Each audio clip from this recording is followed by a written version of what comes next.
अपने को चंदन लगा दिया तो दक्षिणा अपने को देनी चाहिए। तो क्या दक्षिणा दे? बोले जो तुझे उचित लगे। कन्हैया ने सुंदरी को पास में बुलाया, अपने सीधे हाथ का अंगूठा इसके पैर के ऊपर धरा, थोड़ी के हाथ लगाया। कन्हैया ने बलदाव जी ने कहा कन्हैया यो अपना वृंदावन ना है। बोले मोहे सब पतो है भैया, आपके आशीर्वाद में ही, आपकी छत्र छाया में ही हूँ। सखाओं ने कहा कन्हैया कुछ भी है जाए, तू भी टेढ़ो और ये भी टेढ़ी, तू त्रिभंग और त्रिभंगा, बढ़िया जोड़ी बन गई टेढ़ा टेढ़ी की। कन्हैया हंसने लगे और जो एक हाथ ऊंचा किया सोई महाराज या देवी सुंदरता में परिणित हो गई। भगवान का गीत गाने लगी।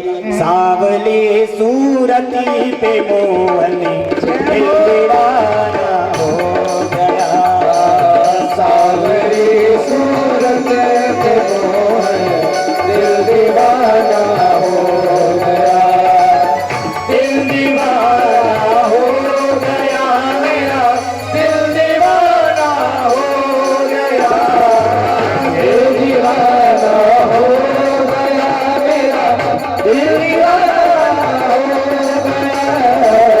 सांवरी सांवरी सांवरी सूरत पे मोहन दिल दीवाना हो गया, सांवरी सूरत पे मोहन दिल दीवाना हो गया।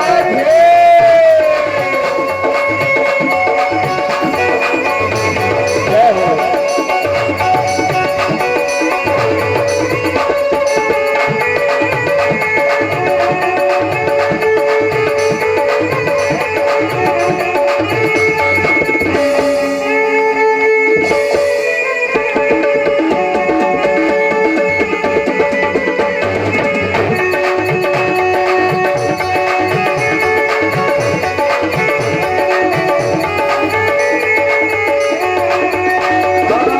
एक तो तेरे नैन काले, दूसरा काजल लगा, एक तो तेरे नैन काले, दूसरा काजल लगा, एक तो तेरे नैन काले, दूसरा काजल लगा, एक तो तेरे नैन काले, दूसरा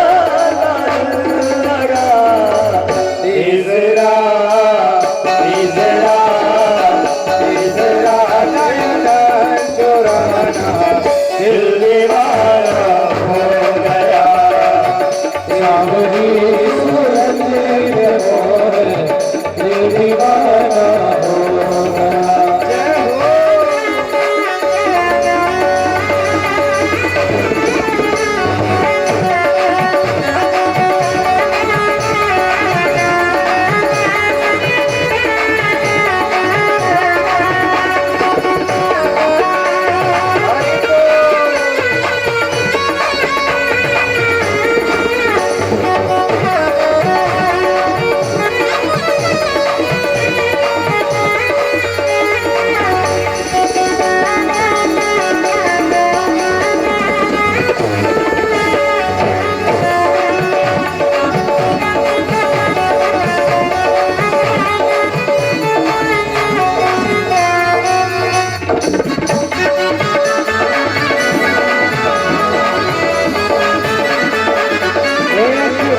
तेरे होठ पतले, दूसरी लाली लगी, एक तो तेरे होठ पतले, दूसरी लाली लगी, एक तो तेरे होठ पतले, दूसरी लाली लगी, एक तो तेरे होठ पतले, दूसरी लाली लगी, दूसरी लाली लगी, दूसरी लाली लगी। तीसरा तीसरा तेरा मुस्कुराना दिल दीवाना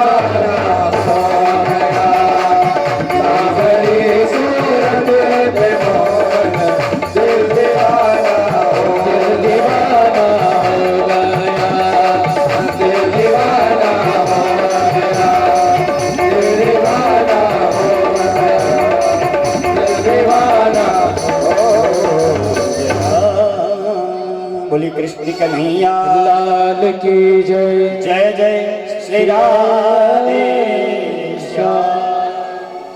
आज इस टेढ़ी को भी सुंदरता में परिणित कर दिया। आगे गए कन्हैया तो कंस की रंगशाला में पहुंच गए, जहां पर धनुष रखा हुआ था, परशुराम जी द्वारा प्रदत्त था। उस धनुष को देखा और बलदाऊ भैया से कहा बलदाऊ भैया नेक धनुष उठा के देख लूं। बोले कन्हैया देख ले, प्रत्यंचे चढ़ाऊं। धनुष की रक्षा करने वाले दूतों ने कहा ये नेक से बालक क्या धनुष तोड़ेंगे। कन्हैया दिखाई दे, कन्हैया गए, जा करके धनुष को उठाया और उठा करके एक के दो टुकड़े कर दिए। भीषण गर्जना हुई, यह दूत कन्हैया को मारने आए तो कन्हैया ने इनको ठिकाने लगाया। कंस को पता चला कि धनुष टूट गया। परशुराम जी ने धनुष देते समय कहा था कि जो धनुष तोड़ देगा वो तुझे छोड़ नहीं सकता। आज धनुष तोड़ दिया, मतलब अब हमारी भी गारंटी खत्म। कंस को रात्रि काल में ऐसा लगता है सपने प्रेत परिस्वंग, प्रेतों के साथ भ्रमण कर रहा हो, दक्षिण की यात्रा कर रहा हो, गधे पर बैठ कर जा रहा हो, प्राण घोष समाप्त हो गया हो। कन्हैया इतनी लीला करके घर आ गए, रात्रि विश्राम किया, प्रातः काल रंगशाला में जाने लगे तो रंगशाला के बाहर ही कुबले पीठ हाथी मिला। कन्हैया ने कहा ये तेरा हाथी हटा, महावत ने कहा ये हाथी नहीं हटेगा। तब महाराज कन्हैया ने उस हाथी के दांत पकड़ लिए और दांतों को निकाल लिया। एक दांत बलदाऊ भैया को दे दिया, एक दांत कन्हैया लेने लिया और दोनों ने लेकर के महावत हाथी को ठिकाने लगा दिया। जिस हाथी में 10,000 हाथियों का बल था उस हाथी को ठिकाने लगाया। आज तक कन्हैया ने अस्त्र शस्त्र ग्रहण नहीं किए। अभी तक कोई आया तो लात से मार दिया, किसी को स्तनपान करने से मार दिया, किसी को निचोड़ कर मार दिया, किसी को मुक्का से मार दिया। लेकिन आज पहली बार कन्हैया ने अस्त्र धारण किया और वह भी दांत, हाथी का दांत लेकर के, और कन्हैया आगे बढ़े।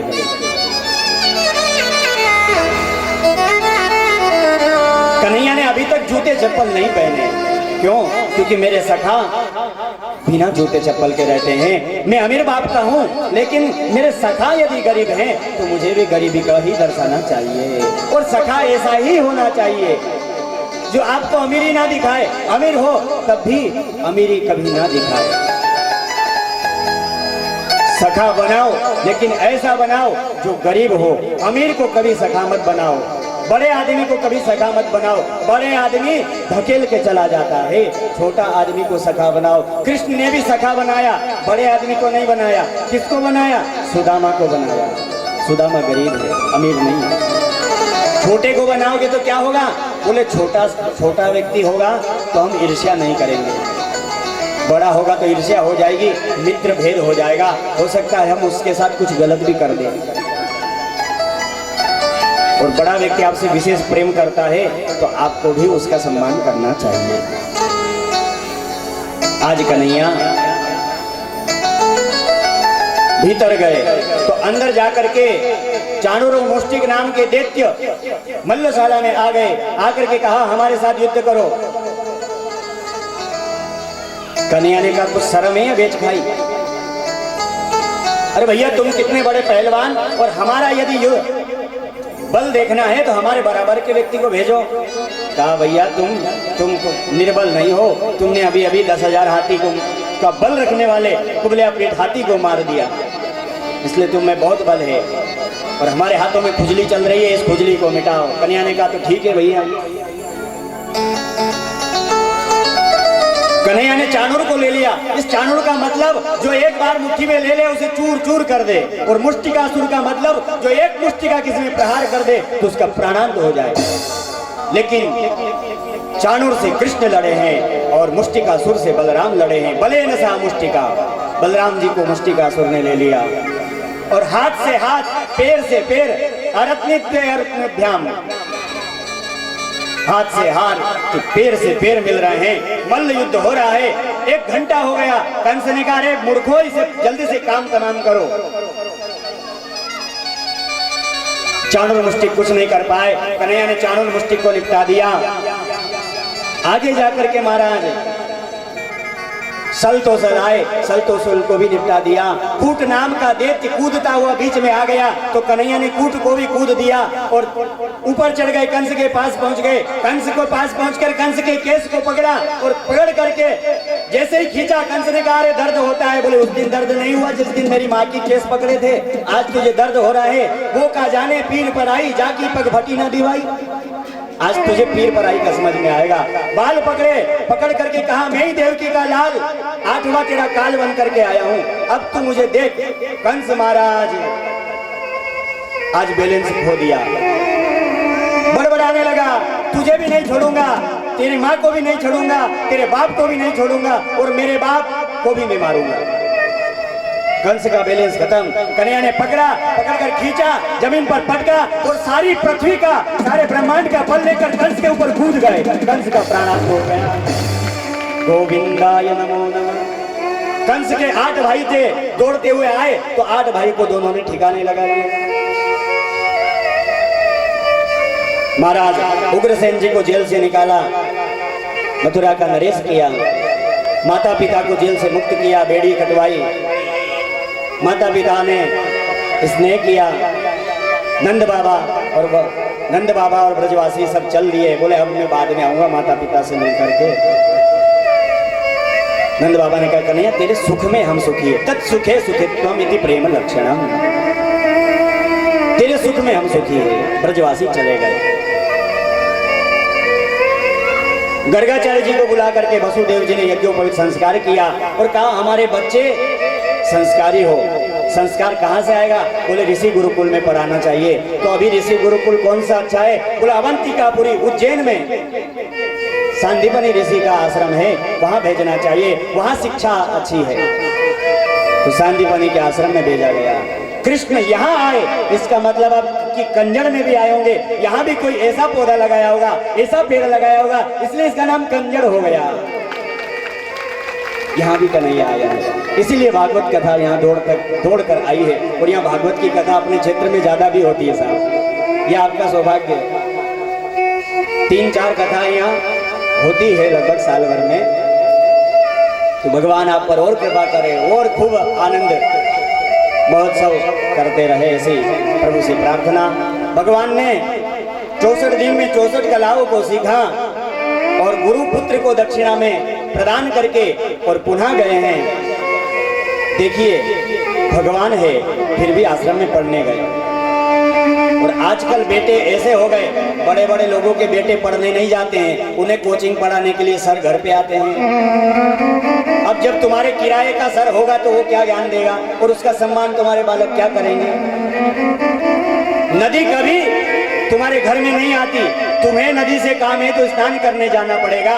यदि तुम्हारे पास पैसा है तो नदी नहीं ला सकते, नल को जरूर ला सकते हो। घर पे जो पढ़ाने आता है वो नल ही आ सकता है, सब नदी कभी नहीं आएगी आपके यहाँ। मास्टर भी आ सकते हैं, गुरुजी कभी पढ़ाने नहीं आने वाले। इसलिए अपना मान को गवाकर काम कभी नहीं करना चाहिए। आजकल शिक्षा बहुत खराब हो गई, आजकल शिक्षा की व्यवस्था गड़बड़ हो गई। महाराज लोग गीता नहीं पढ़ते, लोग अंग्रेजी पढ़ते हैं। पढ़ो अंग्रेजी, हमें कोई दिक्कत नहीं है, लेकिन गीता भी पढ़ना चाहिए। जो गीता अदालत में रखी है, उस अदालत की गीता पर लोग झूठ बोलते हैं हाथ रख करके कि जो कहूंगा, सच के सिवा कुछ नहीं कहूंगा। अरे जिसने गीता को जाना नहीं, पहचाना नहीं, माना नहीं, वो गीता को क्या समझे जाता है और झूठ बोल देता है। यदि वही गीता अदालत से निकाल करके और छोटे छोटे बच्चों के स्कूल के बैग में रख दी जाए और उन्हें घर में पढ़ाई जाए, उन्हें स्कूल में पढ़ाई जाए, तो राष्ट्र में कोई गुंडा पैदा ही नहीं होगा साहब, कोई गुंडा ही नहीं होगा। गुंडा तो तब होगा ना जब जाने ही नहीं, गीता को जानेगा तो झूठ बोलेगा कहां से?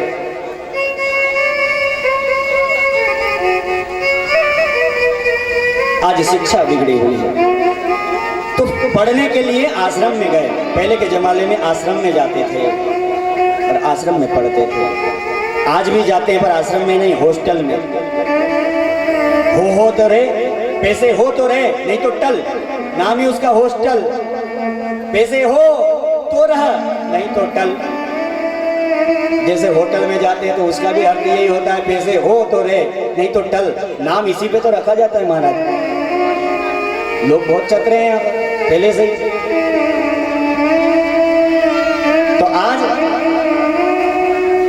शिक्षा ग्रहण कर घर आए और आकर के एक दिन कृष्ण कन्हैया रुदन करने लगे, रोने लगे। माता देवकी ने कहा, उद्धव तुम प्रिय हो, बताओ ये क्यों रो रहे हैं। उद्धव ने पूछा, बोले मुझे उन ब्रजवासियों की बड़ी याद आती है उद्धव। उन ब्रजवासियों ने मुझे इतना प्रेम दिया, मेरे लिए कुछ भी करने को तैयार हो जाते थे। जब मैं आया तो प्रत्येक गोपी की आंखों में आंसू थे, प्रत्येक लता पता रो रही थी, सब विरही हो रहे थे। और मैं इतना निष्ठुर हूँ, मैं उन्हें छोड़कर आ गया। मुझे प्रेम करना उन गोपियों ने सिखाया, मुझे स्नेह से रहना उन श्रीदामा मधुमंगल सुबल तोष ने सिखाया। आज मैं उनको छोड़कर आ गया, आज मैं वीरा में छोड़कर आ गया।